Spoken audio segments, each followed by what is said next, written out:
Amen. Hallelujah. Praise be to God. Ninasema Bwana Yesu asifiwe. Ninasema Bwana Yesu asifiwe. Ninasema Muumba wa mbingu na nchi asifiwe. Apewe sifa, ainuliwe.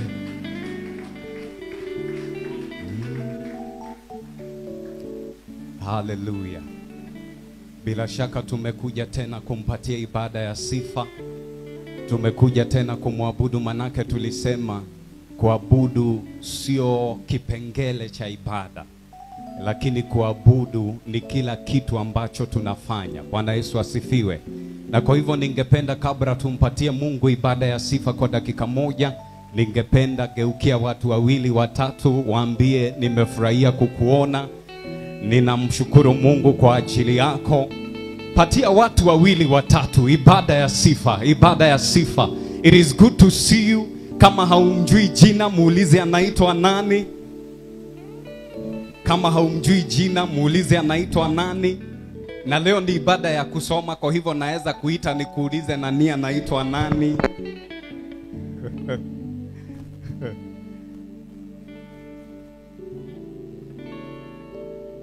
Amen. Na sasa kwa njia taratibu and with all humility, please take a moment, enda tu mbele za Mungu, mwambie Bwana ni asante. Mwambie tu Bwana ni asante kwa wema wako, kwa fadhili zako.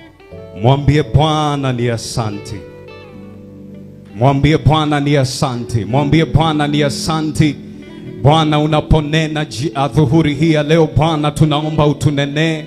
Bwana unaponena tunaomba utunene. Bwana unaponena tunaomba utunene katika jina la Yesu Kristo. Father Lord, as you minister this evening, Abba Father, we pray, minister to us in the way that we can understand. In the mighty name of Jesus, speak to each and every one of us by the power that raised Christ from the dead. Minister to each and every one of us in the mighty name of Jesus. Take your place. Take your place. Take your place. Have your way. Have your way. Take your place. Have your way in the mighty name of Jesus. Na Bwana, ninakopa kupatia ibada, Bwana, ya sifa, ya kukuabudu. Bwana, ninaomba ukaweza kuipokea. Katika jina la Yesu Kristo tumeomba na tumeamini. Hallelujah. Ninaomba tuketi in the presence of God. What a joy once again to be in the presence of God.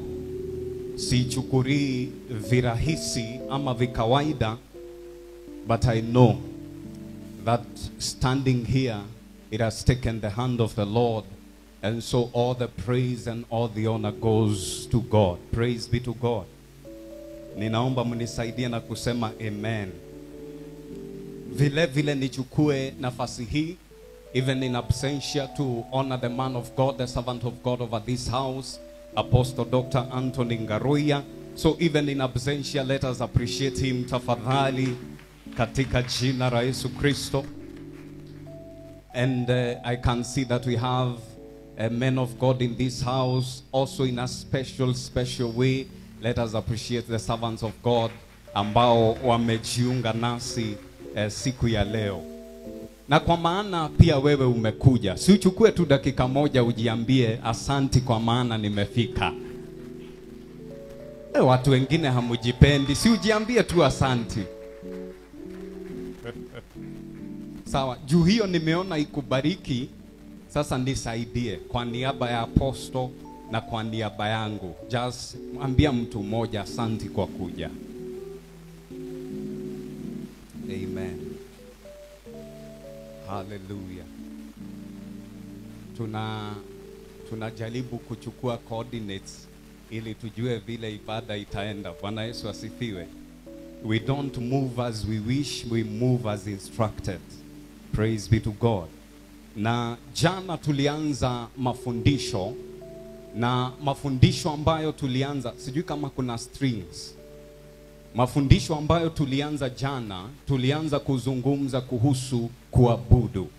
Na tukasema ya kwamba kuabudu ama worship ama thanksgiving ni ibada ambayo tunampatia Mungu kila wakati na kila saa. Bwana Yesu asifiwe.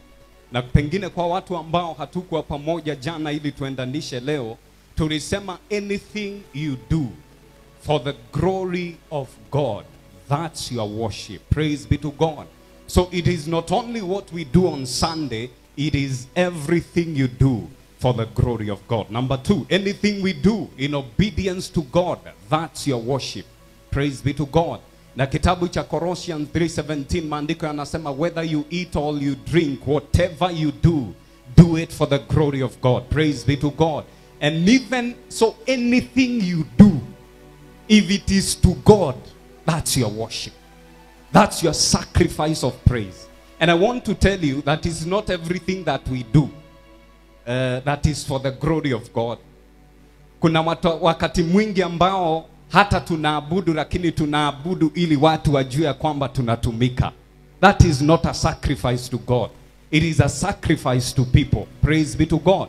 Lakini kila ibada ambayo tunatoa ili imletee Mungu sifa, tukasema hiyo ndio ibada yako ya sifa. Praise be to God. Number 2, worship is both your purpose and your destiny. Na ninakumbuka jana we took time to explain ya kwamba sababu ya Mungu kutuumba, alituumba mimi na wewe ili tuweze kumwabudu. Na tukasoma 1 Thessalonians chapter 5 verse 16 through 18. 18 ikasema that in every circumstance give thanks, for this is the will of God. Praise be to God.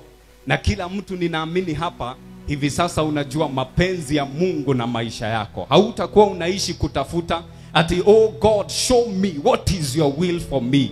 Before akupatie ufunuo wa mambo mengine, kwanza anza kwa yale ambayo amekufunulia. Praise be to God. Kwa masomo tunasema start with the known going to the unknown. Anza na unafahamu nini ukienda kwa yale ambayo haufahamu. Oh, hallelujah.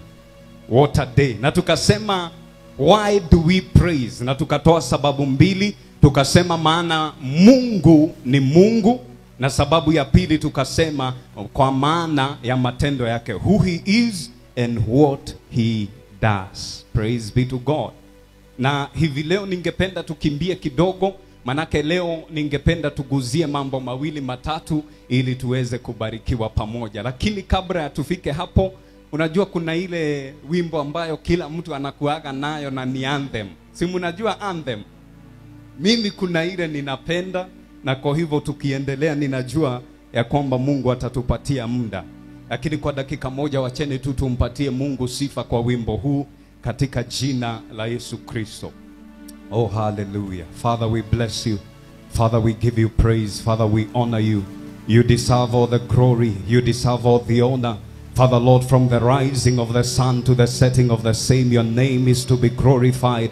Father, Lord, from the pages of my heart, I am here to worship you. I am here to glorify you. I am here to honor you in the mighty name of Jesus. And we are here to serve you because, Abba Father, you are good. Because, Abba Father, you are love and you love us. We are here to worship you, Abba Father, because you are faithful. And you are faithful because you do not change. You are faithful because you do not fail. You are faithful because, Abba Father, you do not lie. Receive all the praise. Receive all the honor. In Jesus' mighty name. Oh, hallelujah. You mwema Yesu. You mwema Yesu. Oh, you mwema Yesu. Oh, you mwema. Oh, you mwema Yesu. You mwema.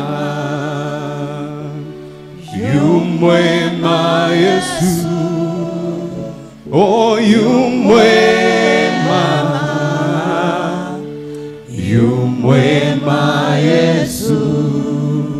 Oh, yu mwema, yu mwema Yesu. Wimwega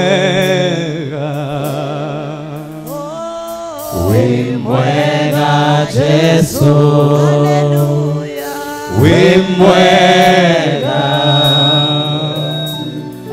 Wimwega Yesu. Oh, wimwega. Oh, wimwega Yesu. Oh, wimwega. Wimwega Yesu. Oh, wimwega. Wimwega Yesu. Wimwega. Oh, wimwega Yesu.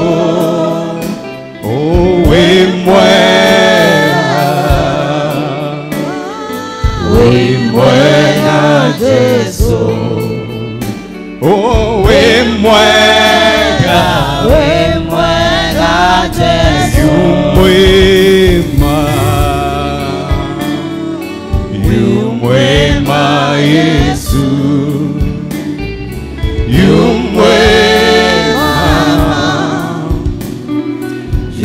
Mwema Yesu. Mwema Yesu.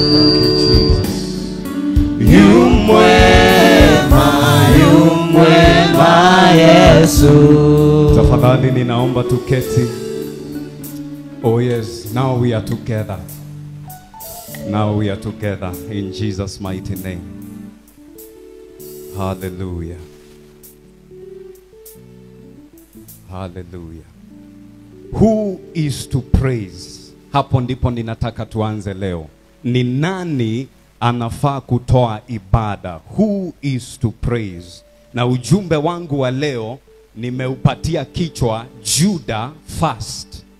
Judah first. Kwa hivyo kama unaandika, andika Judah first. Hallelujah. Who is to praise? Manake watu wengine pengine tunapoongea kuhusu ibada, inawezekana wewe unajitoa kwa watu ambao wanaweza kuwa wanampatia Mungu ibada ya sifa. Na kwa hivyo ni nani hawa ambao wanafaa kumpatia Mungu ibada? Watu wa kwanza ni watu wote, everybody who is seeking God. Kingdom seekers. Hallelujah. Ya kwamba kila mtu ambaye anautafuta ufalme wa Mungu anafaa ama ana jukumu la kumpatia Mungu ibada ya sifa. Praise be to God. Watu wa pili, everything that has breath. Hallelujah. Kila kiumbe ambacho kiko hai kinafaa kumpatia Mungu ibada ya sifa. Na ningependa pengine tuanze katika kitabu cha Zaburi 150 mstari wa 5. Zaburi 150 mstari wa 6. Yes, verse 6. Let everything that has breath sing praises to the Lord. Praise the Lord. Praise be to God.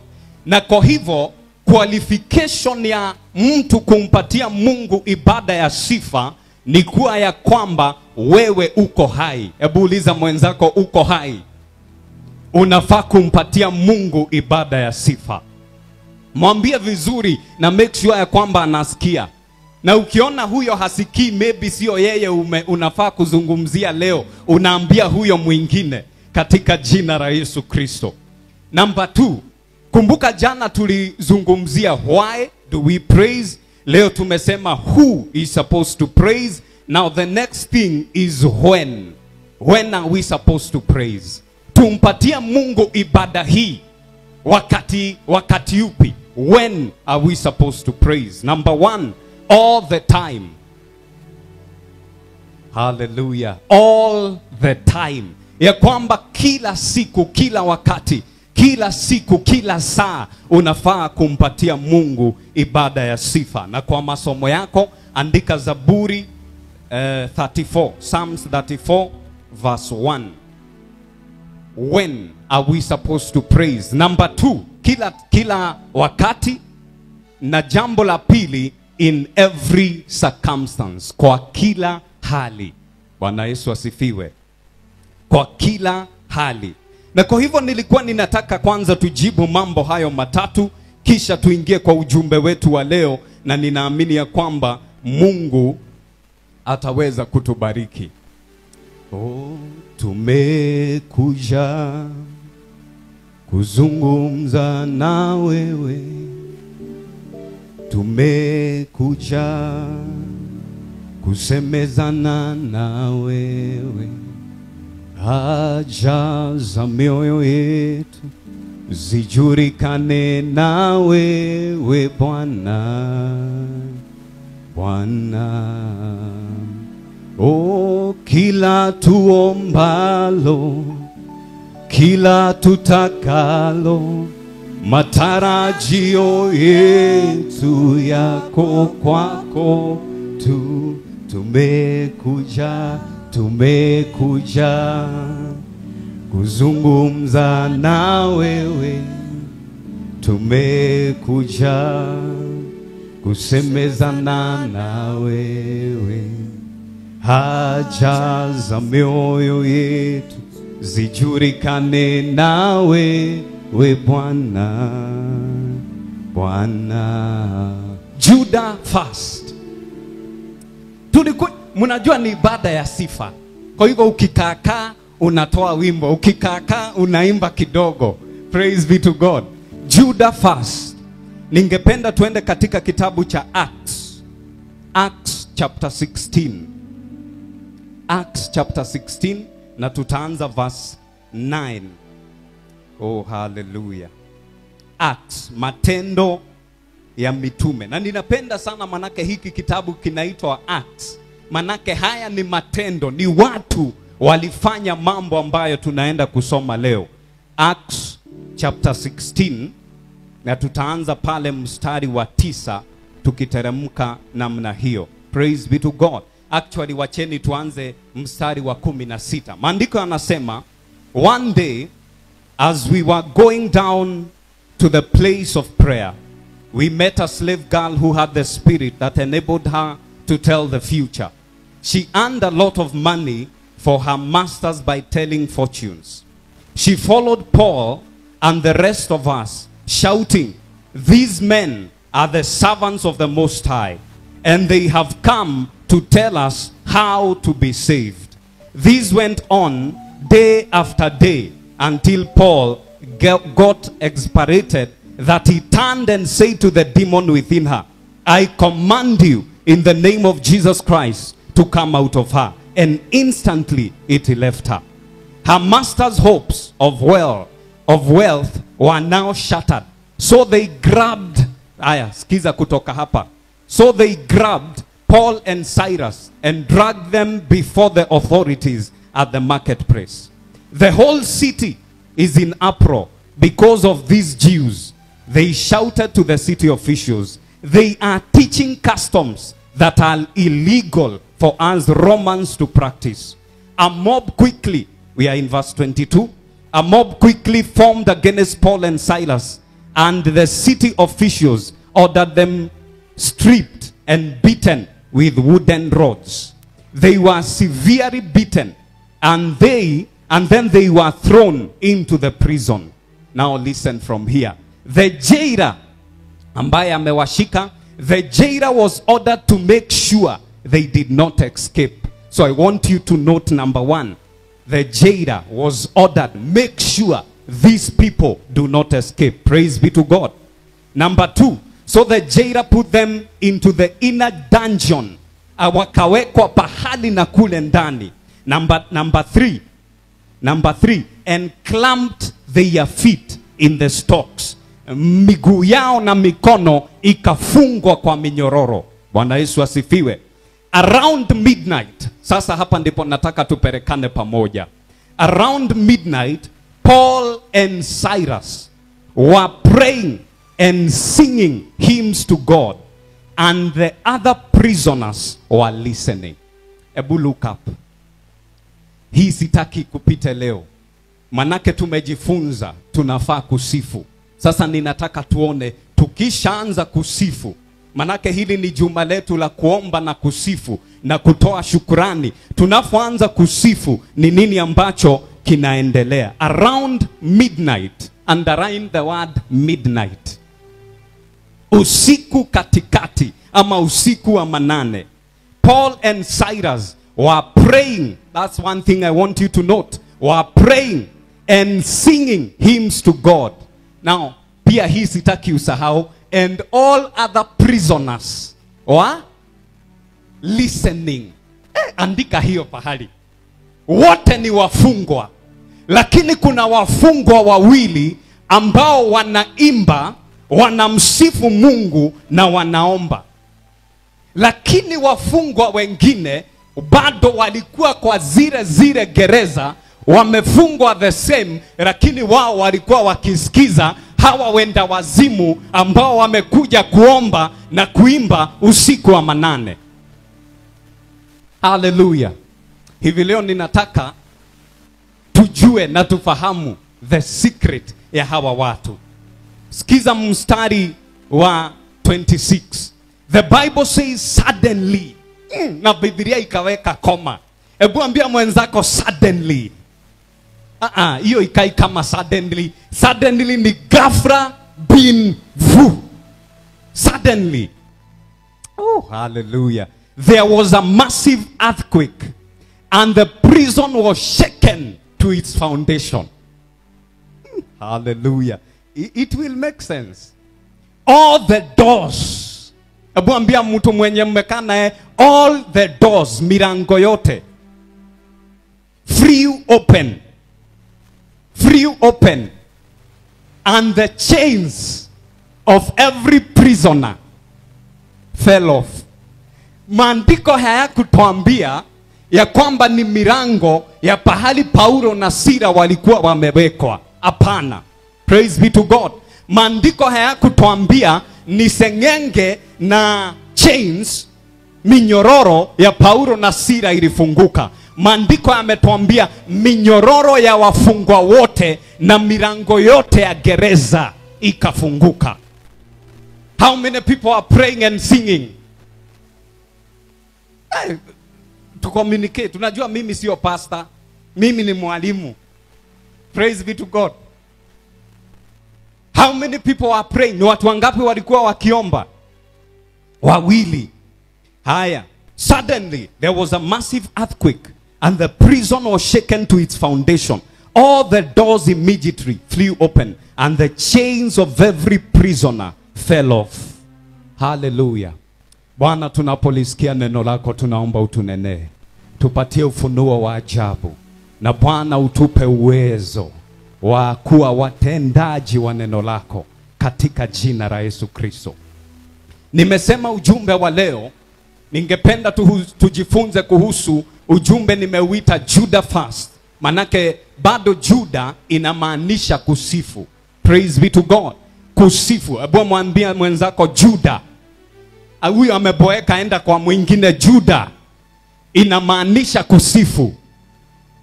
Na kwa hivyo tukisema kuhusu kusifu, tunamaanisha ya kwamba sifu kwanza. Kwa kila jambo sifu kwanza. Now, jana nilisema it is easy to worship, it is easy to praise when everything is going well. Praise be to God. Number 2 that I want you to know today, you cannot fight in your terms. Huwezi pigana vita kwa njia zako. Kwa hivyo kama kuna mambo unapitia, wacha kujaribu kungengana na hayo mambo kwa njia zako. Tafuta njia za Mungu. Tumeanza. Unajua ni rahisi sana na mwanadamu vile tumeumbwa, shida kidogo ikipatikana, hatukimbii kwa Mungu kwanza. Kwanza tunakimbia kwa mawazo yetu. Tutafute kuna njia ambayo ninaweza pata iweze kunisaidia. Praise be to God. nikishindwa nitaenda kwa huyo mtu mwingine. Lakini kwa shida yoyote ile, usijaribu kuitatua kwa njia zako. Kwanza tafuta njia za Mungu ni zipi. Praise be to God. Number 3. Tutarudi kwa ujumbe. Kwanza nina make points. Praise. Andika. Mnajua hiyo? Andika hapo. Praise must precede your efforts. Ya kwamba sifa zitangulie ujuzi wako. I wish somebody said amen. Sifa zitangulie ujuzi wako. Praise be to God. Unajua Paulo na Sila walikuwa wameenda tu kupeleka injili. Ikafika pahali kuna mwanadada tu anawasumbua. Na huyu mwanadada, maandiko yanatuambia alikuwa na nguvu za kipepo. Sio kila nguvu ni ya Mungu. Na kwa sababu mtu anakuambia ukweli, haimaanishi anatumia nguvu za Mungu. Maandiko yanatuambia huyu msichana alikuwa na nguvu za kipepo. Na kwa hivyo alikuwa anawafuata Paulo na Sila akisema watu hawa ni watumishi wa Mungu na wamekuja kuwaambia jinsi ambayo mnafaa kuokokwa. Lakini Paulo na Sila, ama Paulo ikafika pahali akachoka na akakemea ile pepo. Akasema, wewe pepo, ninakukemea, mwache huyu mwanadada. Tumefanya deliverance hapa. Praise be to God. Lakini kuna watu ambao walikuwa wanategemea mapepo.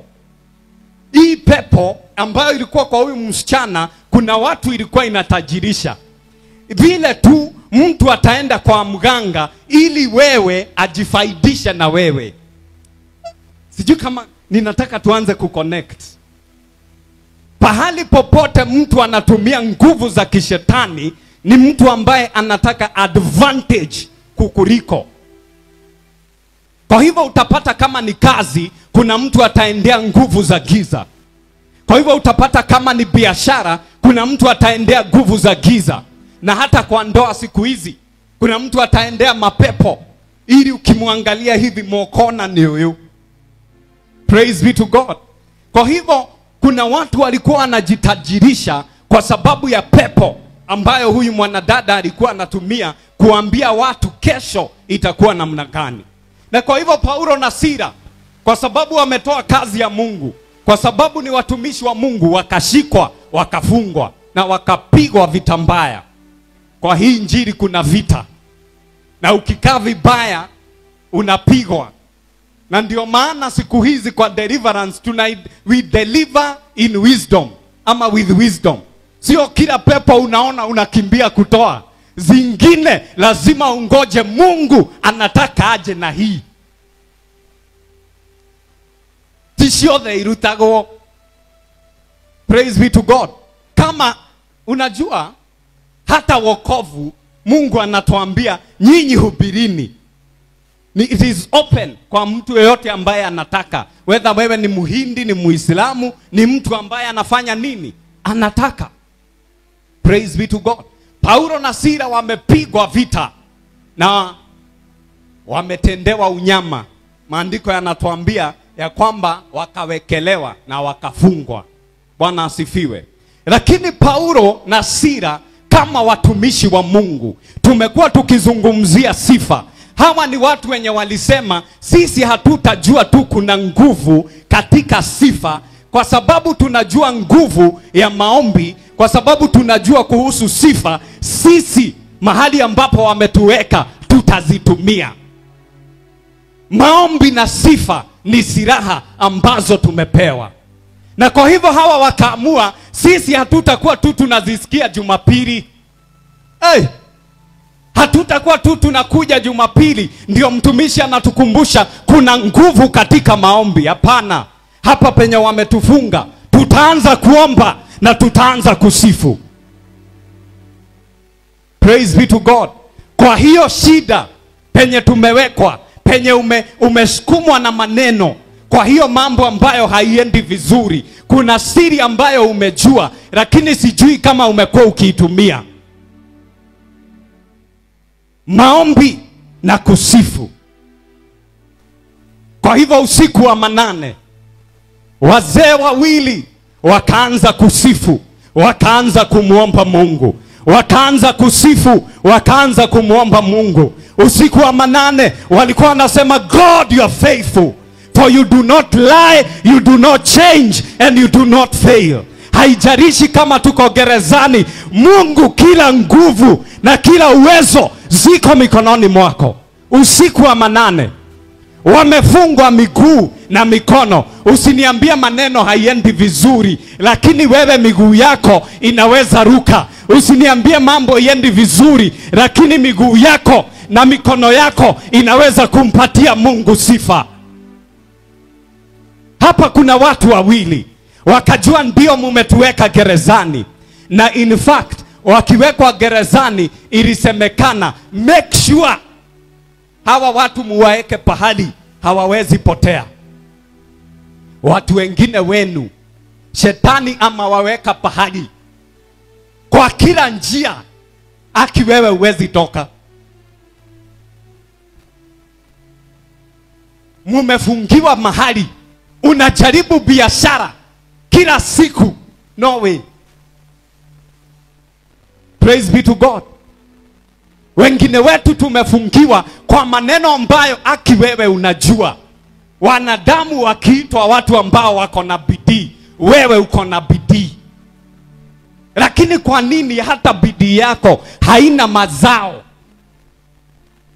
Leo ninataka nikupatie siri. Na sio siri mpya. Ni siri ambayo unaifahamu. Bwana Yesu asifiwe. Wengine wetu kwa familia zetu tunajua sisi ni watu wa bidii, lakini kwa nini mambo hayaendelei? Kwa nini tunajaribu mambo usiku na mchana, lakini kuna mambo ambayo hayakwamuki? Hebu ambia mwenzako, Judah fast. Tumefahamu na tumehubiriwa ya kwamba kuna nguvu katika maombi na kuna nguvu katika sifa. Swali ni je, tunajua kuzitumia? By the way, huwa ninawaambia washirika wangu, when the purpose of a thing is not known, then abuse is inevitable. Kama sababu ya chombo ama kama haujui kazi ya kitu fulani, utakitumia vibaya. Na tumeona watu ambao hawajui hii choo ya bakuli, unaona mtu anaenda kuchota pale maji ya kunywa, manake yeye ameona maji.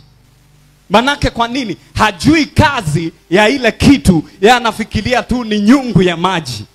Kwa hivyo kama kazi ya kitu haijulikani, kitatumika vibaya. Kwa hivyo kama hatujui kazi ya maombi na kazi ya sifa, tutazitumia vibaya ama tutakosa kuzitumia. Lakini ninafurahia Mungu, manake Paulo na Sila walifahamu umuhimu wa maombi na walifahamu umuhimu wa sifa. Na wakasema hata kama tumewekwa gerezani, sisi hatutakaa tu kama wafungwa wengine. Sisi kuna siri tumekuja nayo gerezani. Ndio tumefungua kazi ambazo wengine wanafunga, lakini tumekuja na siri. Ndio tunaingia kwa ndoa wengine wakitoka, lakini tumekuja na siri. Ndio tunaanza kanisa wengine wakifunga, lakini tumekuja na siri.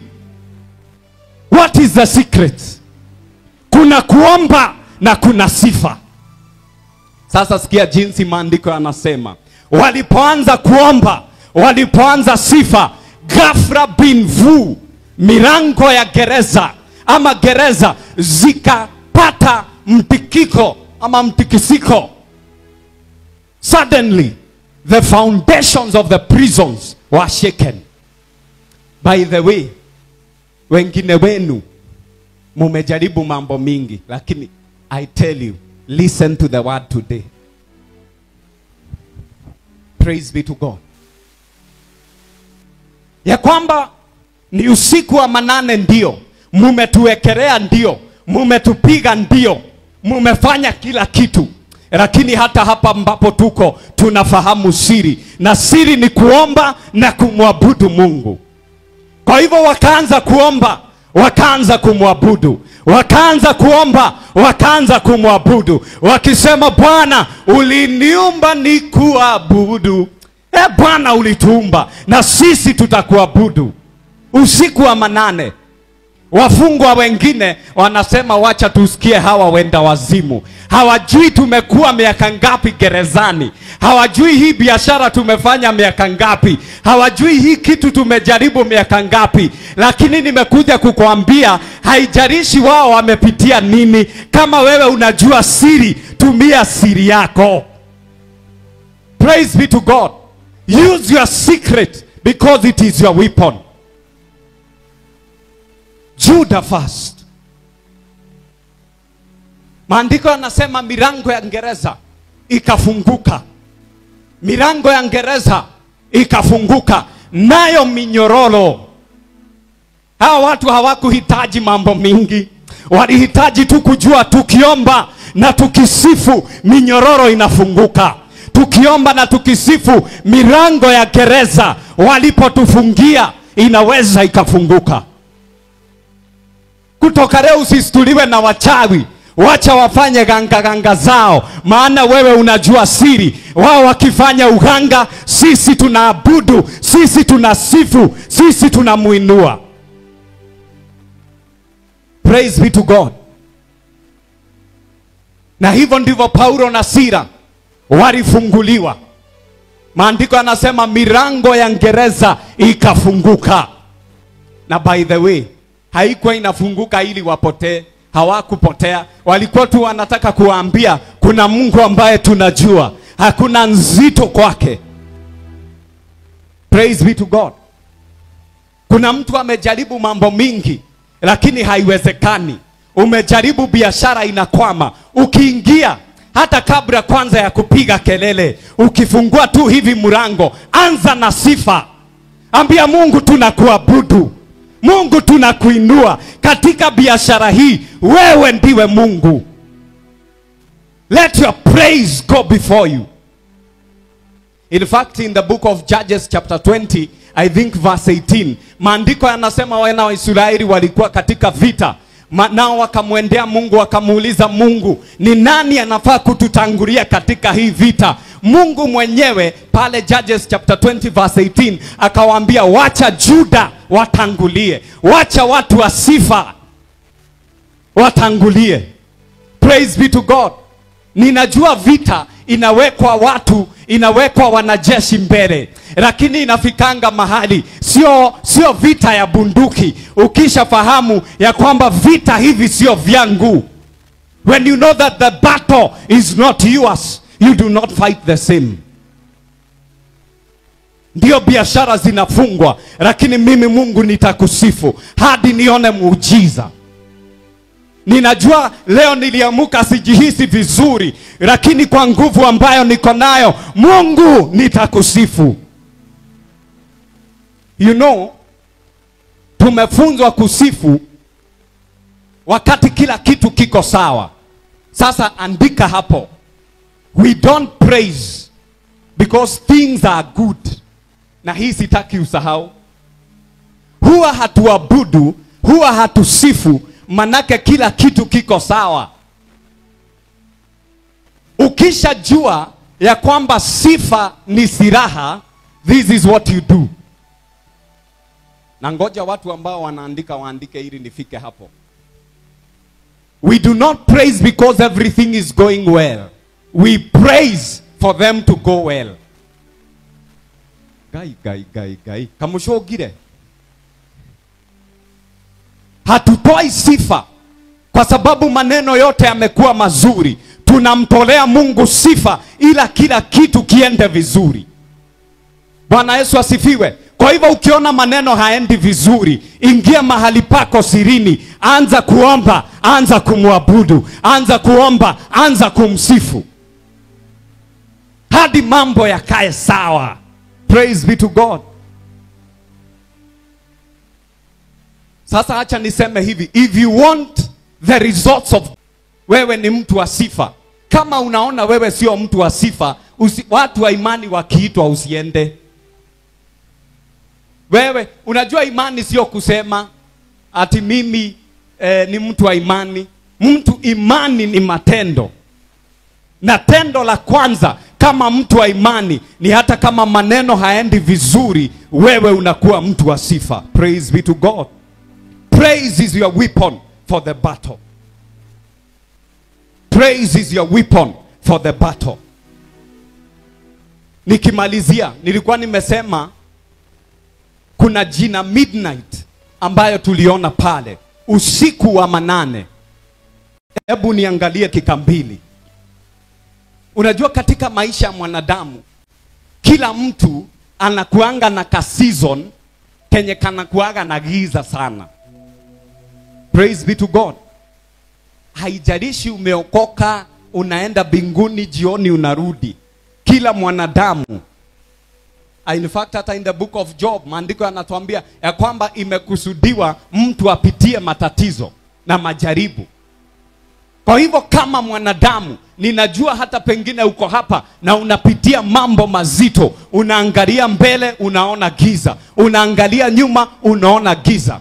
Huo ndio usiku wa manane. Wakati haujui Mungu nitatokea wapi. Wakati haujui njia itapatikana wapi. Bwana Yesu asifiwe. Hivi leo pia ningependa ninene mtu ambaye amejaribu kutafuta njia na pengine hajapata. Nikwambie kwa huo usiku wa manane, kuna Paulo na Sila ambao walitufunza njia. Na njia ni kuomba na kusifu. Usiombe peke yake. Ukiomba pia wacha sifa zako zimfikie Mungu. By the way, let me tell you, God can ignore. Ebu guza mtu hivi umwambie ignore. God can ignore. Mungu anaweza puuzilia maombi yako. Ebu mwambie na Kiswahili. Kabisa, unaweza omba na maombi yakose kujibiwa. But there is one thing that God has never ignored.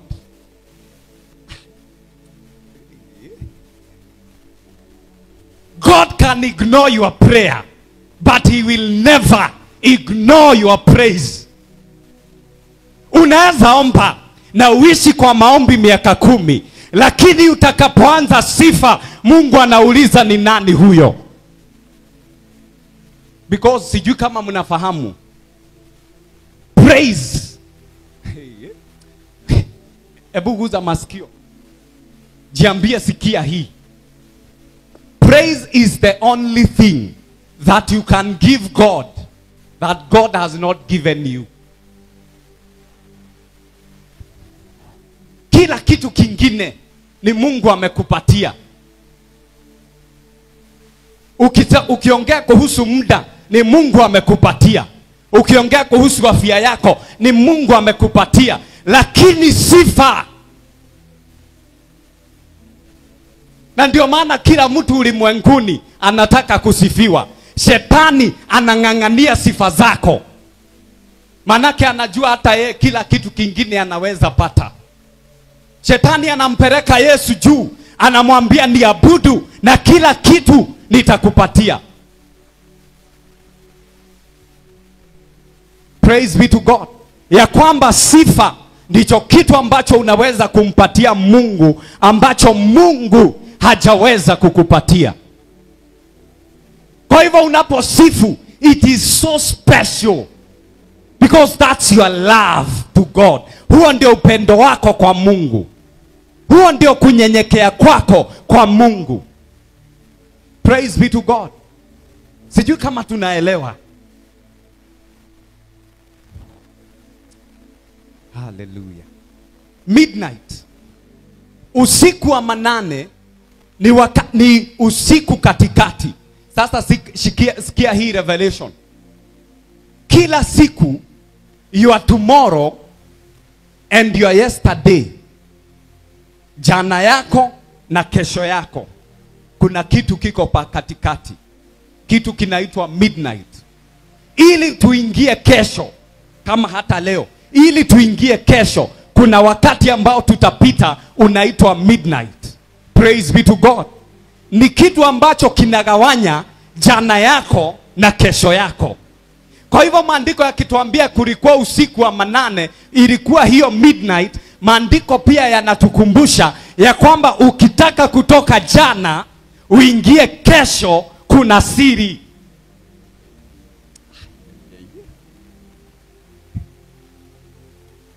Haijarishi umetaabika in one level. Kila siku watu wa delay.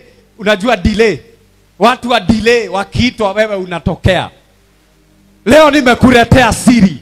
Ukitaka kutoka jana, ukitaka kuachana na maneno ambayo umekuwa ukipitia, huwa usiku wa manane, kuna kitu ambacho unaweza ukafanya, na ukiingia kesho, uingie kesho ya maajabu. Praise is what will transit you from your yesterday, from your trouble, from that disease, from that shame, from that dishonor to a place of honor. Praise is your weapon. Unajua watu wengine tunakaa, tunajiuliza nitatoka kwa hii taabu lini? Watu wengine tunajiuliza nitatoka kwa hii matambiko lini? Lakini leo nimekuja kukuambia, ukitaka kuachana na kesho, ukitaka kuachana na mambo ya kale, ukitaka kuachana na hayo magonjwa, kuna kitu ambacho tunaweza tukafanya. Praise and prayer. Wachani tuitwe wenda wazimu, lakini kila siku sisi tutasimamisha ibada ya sifa. Nimekuletea dawa ya delay. Ebu ambia mwenzako, hiyo ndio dawa ya delay. Daudi alikuwa mfalme, lakini Daudi hata akiwa mfalme, na nilisema jana, Daudi walikuwa wanasikizana tena na Mungu. Manake Daudi hakuwa anastuka watu wanasema nini. Akija kanisani hakuwa anasema ni wakati wa kuworship, watu wamepiga magoti. Yeye akisikia tamrukia Mungu anaruka. Praise is your weapon. Actually mtumishi wa Mungu Reverend Ananias huwa anasema praise your way out. Ya kwamba haijarishi ni nini ambayo imekufunga.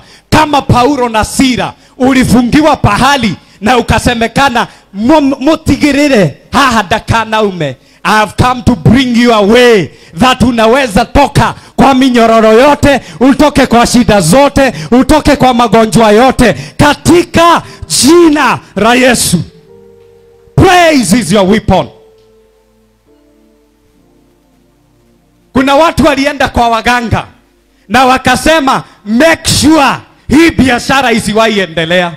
Lakini kutoka leo ukifika mlangoni, anza na sifa. Manake ukisifu, you are declaring that God, you are powerful than anything they have done.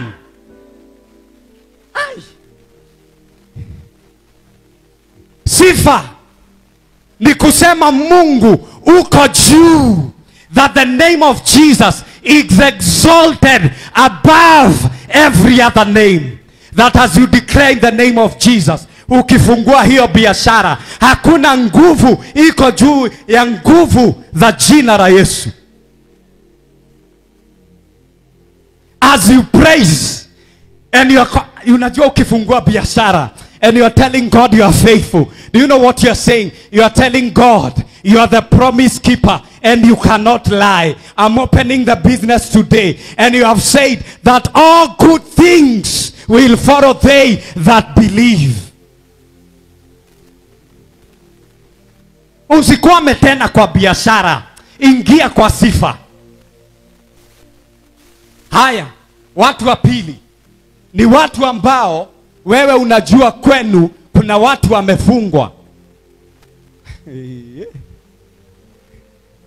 Kuna watu ambao tunajua kwetu kuna watu ambao wamefungwa. Paulo na Sila, maandiko yametuambia, wakianza kuimba na kuabudu na kuomba, wafungwa wengine walikuwa wanasikiza tu. Walikuwa wanasikiza tu. Lakini ghafla bin vu, nguvu za Mungu zikashuka. Manake tunaposifu tunapoabudu, tunapoomba, nguvu za Mungu zinashuka na misingi inabomolewa.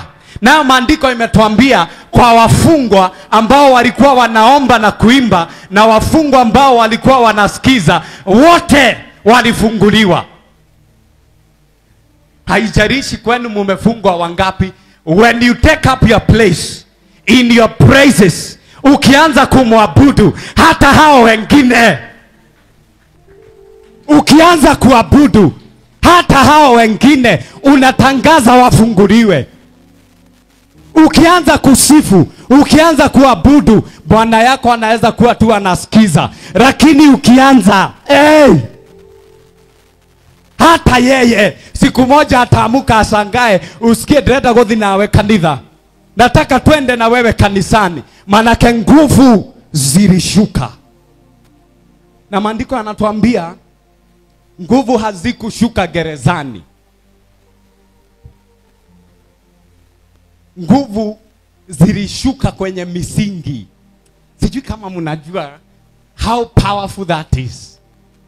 Mungu hadil na shida juu, anaenda kwa mizizi katikati huko chini, anang'oa. Anasema kutoka leo wewe uko huru. The foundations of the earth were shaken. So what should go first? Let Judah go first.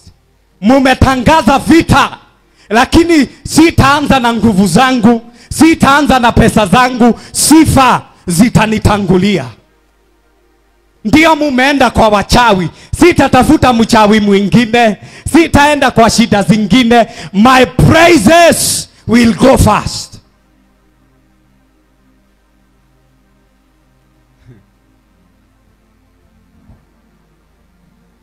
Let Judah go first. Kesho tutazungumzia watu wengine, manake Mungu hadil na misingi peke yake. Kesho tutaangalia kuta za Yeriko. Haijalishi kama ni ukuta unakuzuia, manake kwingine sio misingi, ni kuta. Uliwekewa pahali uwezi pita.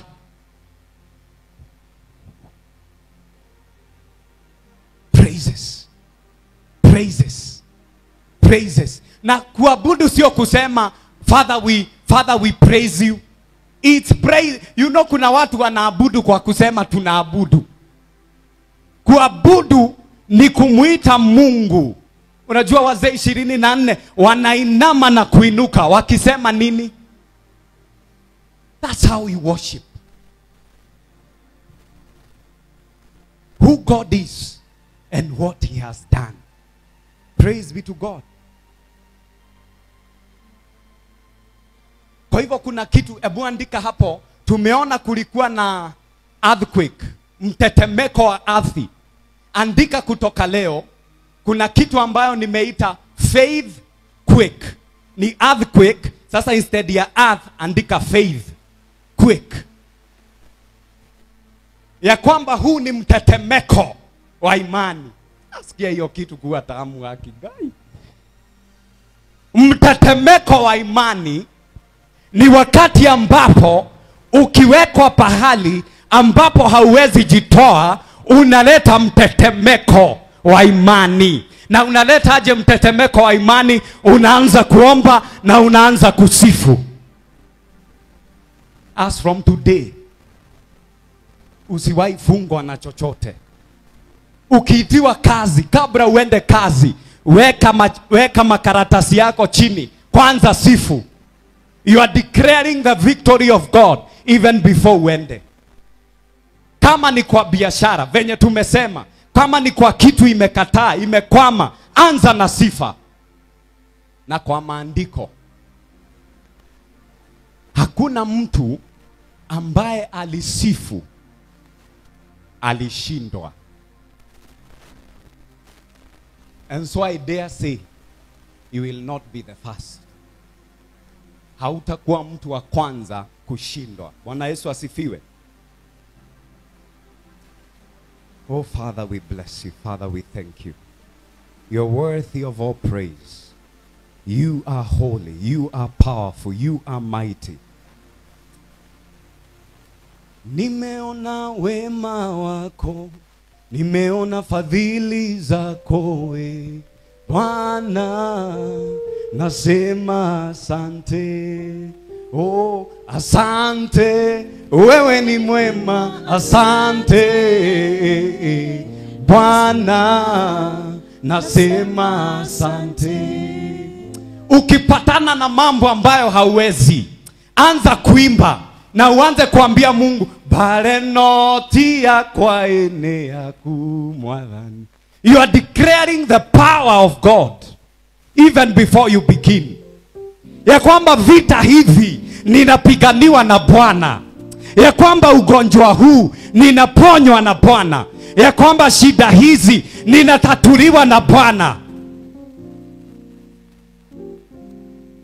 Hallelujah. Sijui kama tufikishe hapo leo.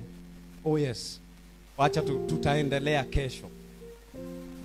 We have a lot to cover, lakini tunaomba neema. Simama kwa miguu yako.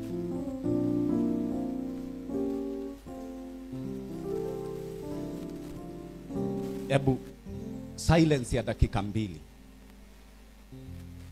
Kusema ukweli. Ukweli ukisemwa, wewe sio mzembe. Ukweli ukisemwa, aki wewe umeng'ang'ana. Ukweli ikiandikwa, wewe unajua you have done your best. Ukweli ukisemwa, umetoa dhabihu hata kanisani. Kwa wengine mumeenda hadi kwa waganga, lakini shida bado ziko. Ukweli ukisemwa, kuna kitu ambayo umeombea miaka nenda miaka rudi. Na nataka leo utoe mtetemeko wa imani. Nataka uambie Mungu juu na chini, wewe ndiwe Mungu. Juu na chini, nguvu zote, mamlaka yote ni yako. Hii shida Mungu, hakuna mtu mwingine anaweza tatua, ni wewe tu. Ugonjwa huu haki, hakuna hospitali sijaenda. Mungu, hapa nimefika, haki ni wewe tu. Kwa hawa watoto, kwa hii ndoa penye nimefika, haki Mungu ni wewe tu.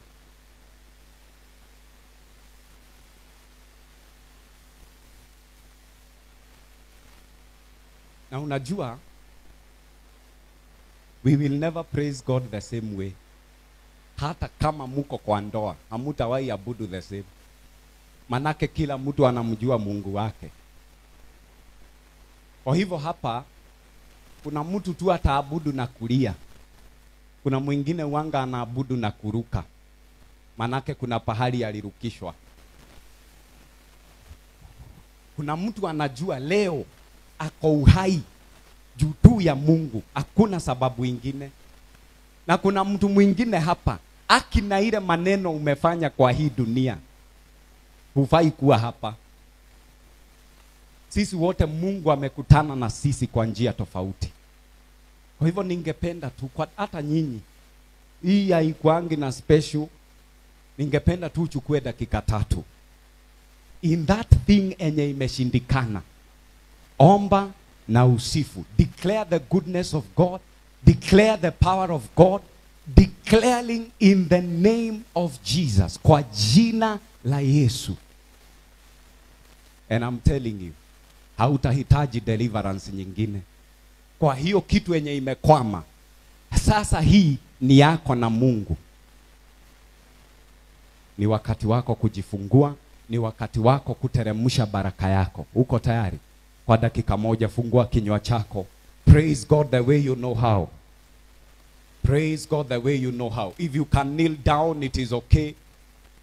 If you want to run, is okay. Na tutoe sauti. Mapepo haya hatutikisi misingi kwa kuhuha.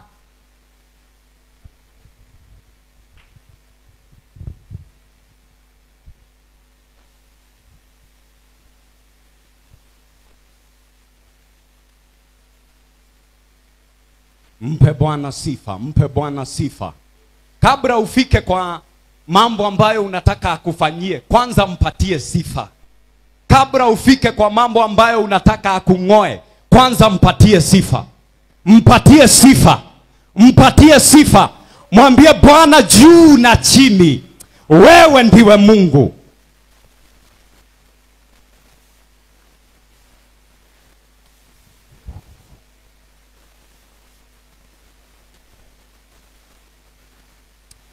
Kila nguvu, kila uwezo uko mikononi mwa Mungu. All power belongs to God. All power, all power, all power belongs to God. Oh yes, the Holy Spirit has started ministering. The Holy Spirit has started ministering. Keep ascending, keep ascending, keep ascending. Keep ascending, keep ascending. Anza kumpatia Mungu sifa.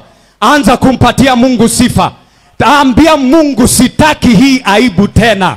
Sitaki hii aibu tena. Sitaki hii aibu tena. Oh yes. Jesus. Jesus. Jesus.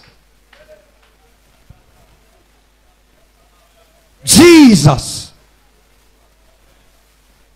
Jesus. Mwambie Bwana, sitaki hii maibu tena. Sitaki hii mashida tena. Sitaki hii kukwama tena. Mwambie Bwana, hii ibada ni yako. Nitoe kwa hizi gereza. Nitoe kwa hizi gereza. Nitoe kwa hizi gereza.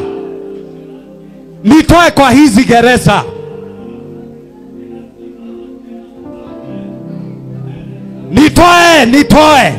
Nitoe kwa hizi gereza.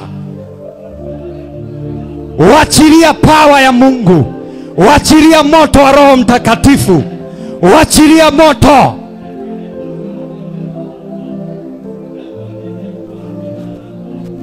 Wachilia moto. Sitaki hii aibu tena. Sitaki hizi shida tena. Kutoka leo nimepona. Kutoka leo nimekombolewa. Kutoka leo nimefunguliwa.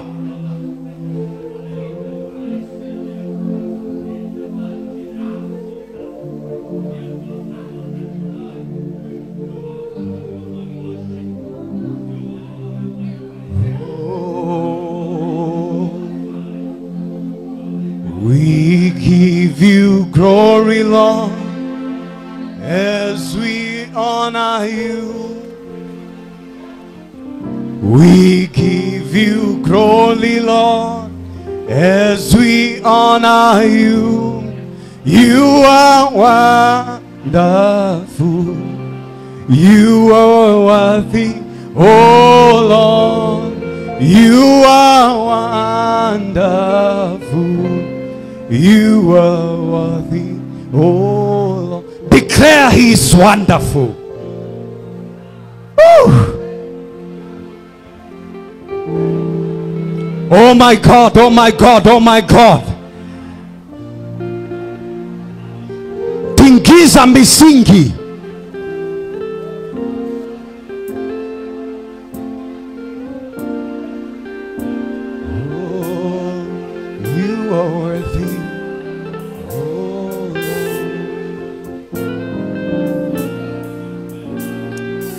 Ribashete la bando zete li kapale. Ribasheta la zovila kamande le scopa valeta zina. Recapase che te velido barandi las catale. Rico zapala caparazete li barandi. Recapashe che zila taparando zatila. Ye kapae. Isakate. Bwana, tunakuja kinyume na kila nguvu, kila mamlaka, kila nguvu, kila mamlaka. Tunabomoa, tunabomoa, tunabomoa. Zika parado shatala valande. Oh, thank you, Holy Spirit. Thank you for your grace.